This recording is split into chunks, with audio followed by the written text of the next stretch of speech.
Hello guys, नमस्ते सम्पूर्णमा। I hope हजुरहरू पनि सब सन्चै हुनुहुन्छ होला। म पनि आरामै। अनि यहाँ आज चाहिँ तपाईँहरूलाई लगेर जान्छु पोखराको गुप्तेश्वर महादेवको गुफा। यो गुफाभित्र लुकेको छ धेरै कहानीहरू। अनि यो कहानीहरू चाहिँ मलाई त्यति धेरै चाहिँ थाहा छैन। थाहा भएको जति चाहिँ हजुरहरूलाई सुनाउन गइरहेको छु भनौँ। अनि हामी चाहिँ यो गुफाभित्र पस्यौँ। पहिला एन्ट्री कसरी हुन्छ त्यो देखाउँछु हजुरहरूलाई। हामी चाहिँ यो गुफाभित्र पस्न लागेको, अनि बाहिर चाहिँ टिकट काट्नुपर्ने रहेछ। अनि टिकट काटेर हामी चाहिँ कलेजदेखि गएको थियौँ टुरको लागि पोखरा। अनि जानै पर्ने ठाउँ भएकोले अब हामी पनि यसो जाऊँ न भनेर यसो गएको थियौँ। साथीहरू कलेजको सरहरू पनि सब गएको थियौँ। टिकट काटिसकेपछि चाहिँ हामी लाइनमा लाग्यौँ। लाइनमा लाग्नुपर्ने रहेछ। यहाँदेखि चाहिँ लाइनबाट लाइन बाई लाइन जानुपर्ने रहेछ। अनि यहाँदेखि चाहिँ गयौँ। त्यसपछि यहाँ यस्तो खतरा हेर्न सक्नुहुन्छ स्वागतको लागि।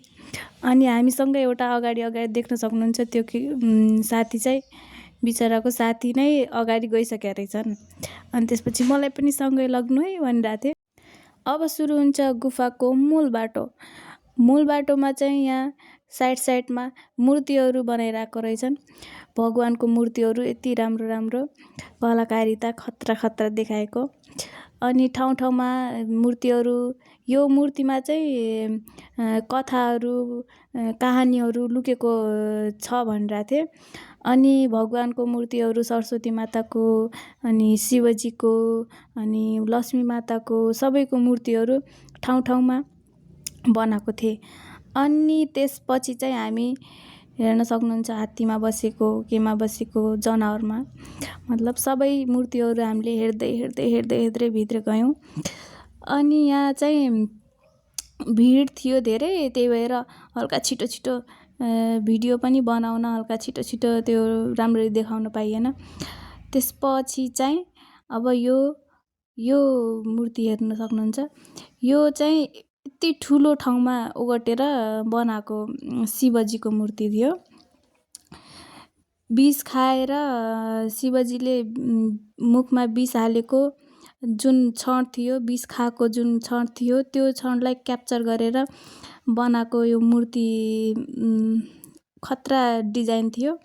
अनि त्यसपछि चाहिँ हामी भित्र गयौँ। भित्र गएर जुत्ता चप्पल चाहिँ बाहिरै खोल्नु पर्ने थियो। खासमा हामीले चाहिँ त्यो बुट भएकोले निकाल्न बनेन, त्यही भएर हामी चाहिँ भित्र गइदियो त्यस्तै। अनि त्यहाँदेखि चाहिँ अर्कै टाइपको खार आइरहेको थियो बाहिर। हामी त जाम कि नजाम भइरहेको थियौँ। पछि फेरि गयौँ होइन। अनि यहाँदेखि भित्र गयौँ हामी। यस्तो अन्धकार हेर्न सक्नुहुन्छ, डर लाग्ने यस्तो अन्धकार छ। अन्धकारमा भित्र गयौँ। लाइट पनि बलिरहेको रहेछ। बाहिरबाट चाहिँ अन्धकार देखिरहेको थियो, भित्र चाहिँ लाइट बालेर झल्लीमल्ली खतरा बनाएको थिए। यहाँदेखि भित्र चाहिँ क्यामेरा लग्न पाइन्न, क्यामेरा बन्द गर्नुपर्छ भनेर बोर्ड टाँसिएको थियो। यता चाहिँ पूजा गर्ने ठाउँ रहेछ। जानुभयो भने यदि पूजा गर्नु होला भनेको सोचेको कुरा मागेपछि पाइन्छ अरे यतातिर। अनि पूजा गर्नु होला। हामीले चाहिँ के मागेनौँ, हामीलाई त्यस्तो के आवश्यकतै छैन, जे छ पुर्गेकै छ भनेर हामीले केही मागेनौँ।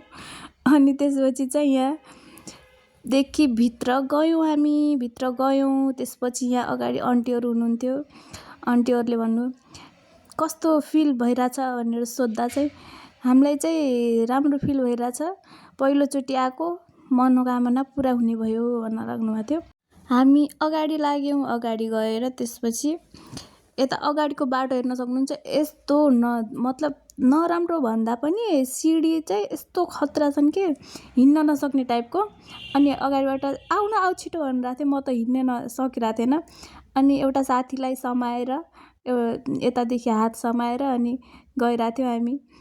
अनि त्यसपछि यहाँदेखि तल गयौँ। तल हिँड्न चाहिँ यस्तो खतरा बाटो थियो। अनि तल पुगिसकेपछि चाहिँ हामीले यस्तो हेर्न सक्नुहुन्छ, हालत यस्तो थियो। यस्तो अवस्थामा हामी पुग्यौँ गुफाभित्र। गुफाभित्र जाँदा चाहिँ फेरि यो अर्को सिडी आएको थियो। अगाडि हेर्न सक्नुहुन्छ मूर्तिहरू, शिवजीलाई प्रस्थान गर्नुभएको थियो। क्यामेरा यता हेर्न सक्नुहुन्छ, क्यामेरा नो अलाउड टाइपको बोर्ड थियो। अनि त्यसपछि हामीले चाहिँ यहाँदेखि हल्का देखाउनलाई हल्का दृश्य देखाइदिउँ भनेर यतादेखि चाहिँ मात्रै क्लिकहरू गरेको भिडियो, उता चाहिँ लग्न पाइएन। अनि भिडियो लग्न पाइएन। त्यसपछि चाहिँ त्यहाँदेखि भिडियो बन्द गरेर हामी लाग्यो अगाडि बाटो चाहिँ यति साँघुरो थियो, अनि तल पानी कपडाको अनि जुत्ताको हालत चाहिँ सब बिग्रिसकेको थियो। अनि हामी अगाडि गयौँ अगाडिबाट के अरे हर हर महादेव भन्दै आउनु लाग्नु भएको थियो सबैजना। अगाडि गएको चाहिँ फर्किँदाखेरि हर हर महादेव भन्दै हिँड्दै गर्न लाग्नु भएको थियो। हामी चाहिँ अगाडि गयौँ, अगाडिदेखि हावा चाहिँ यस्तो राम्रो आइरहेको थियो। बाटो हेर्न सक्नुहुन्छ, यस्तो खतरा छ। त्यहाँ गएपछि खुट्टा दुखेर हैरान हुन्छन् मान्छे। अनि त्यसपछि अगाडि चाहिँ हावा यस्तो राम्रो आइरहेको थियो। तिमीहरू आइहाल्यौ भन्दा आइहाल्यौ भनिरहेको थियो अगाडिबाट। हाम्रो साथीहरू पनि कोही हेरेर आइसकेका थियो। हामी चाहिँ हल्का ढिलो नै गएको थियौँ भनौँ। अनि त्यसपछि अगाडि माथि फोटोसोटो खिचिरहेको थियौँ। अनि त्यसपछि हामी गयौँ। अनि सबै आधा चाहिँ उतै थिए, आधा आउँदै थिए, फर्किँदै थिए, आधा हामी चाहिँ गइरहेको थियौँ। अनि त्यसपछि यता चाहिँ हेर्न सक्नुहुन्छ, यस्तो राम्रो थियो। हामी चाहिँ फाइनली गुफाभित्रै जुन पोइन्ट हो त्यहीमै पुगिसकेका थियौँ हामी चाहिँ। अनि यहाँ फोटोहरू खिच्यौँ, भिडियोहरू बनायौँ। यस्तो खतरा छ, हेर्न सक्नुहुन्छ। एउटा पत्थर देखाउँछु म यहाँको। त्यो चाहिँ पानी धेरै भएर हो क्या, चट्टान टाइपको बनेर खतरा भइसकेको थियो क्या। अनि यता फोटोसोटो भिडियो बनायौँ हामीले। अनि यो चट्टान हेर्नुहोस्, अघि मैले जसको कुरा गरिरहेको थिएँ त्यही चट्टान हो त्यो चाहिँ। अनि हामी चाहिँ त्यसपछि हेऱ्यौँ त्यतातिर, अनि त्यति नै हो भनौँ खासमा। अनि त्यसपछि चाहिँ हामी फर्क्यौँ घर। फर्किँदाखेरि यता हेर्नुहोस्, यस्तो बाटो थियो। जाँदाखेरि चाहिँ त्यति गाह्रो भएन भनौँ होइन, आउँदाखेरि चाहिँ यस्तो गाह्रो भइरहेको थियो। खुट्टाको हालत यस्तो थियो। अनि मैले भने मेरो साथीलाई त अगाडि जा, अनि त्यसपछि मेरो हात समय अनि त्यसपछि म आउँछु तेरो हात समाएर भनेर भने। अनि त्यसपछि चाहिँ त्यो अगाडि गएर मेरो हात तानी अनि अगाडि पुग्यौँ। एकै हल्का स्टेपले चाहिँ गिर्ने नै थिएँ म। अनि त्यसपछि बचाइहाल्यो भनौँ। अनि त्यसपछि हिँड्यौँ, अगाडि गयौँ। फाइनली हामी चाहिँ बाहिर पुगिसकेका छौँ। अनि बाहिर पुगेर यसो कता छन् अरू साथीहरू भनेर हेऱ्यौँ। अनि उता बसिरहेको रहेछन्।